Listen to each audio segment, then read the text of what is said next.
Драги сограѓани и почитувана јавност, во Република Македонија се аболицираат криминалите на бизнис и на политичките елити.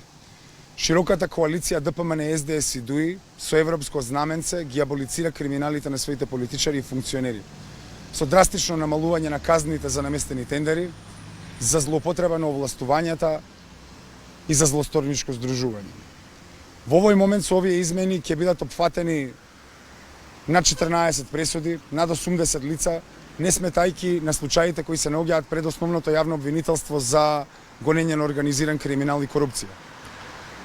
На вчерашната собраниска седница, тоа што се случи е дека предаторската волја на широката коалиција пресуди да се убие правичноста и да се осигура неказнивоста.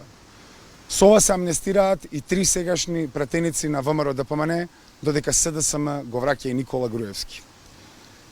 Собраниската опозиција, која е составена единствено од пратениците од левица, одби да учествува во озаконувањето на високата корупција.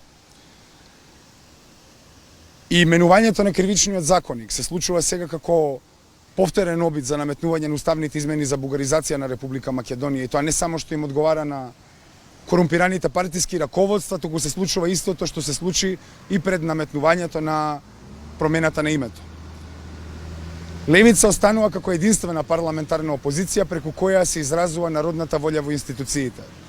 Затоа и ветуваме дека по наредните избори ќе ја заостриме казнената политика и ќе го зголемиме за дупло рокот за застарување на делата на широката коалиција СДСМ, ДПМН и ДУИ.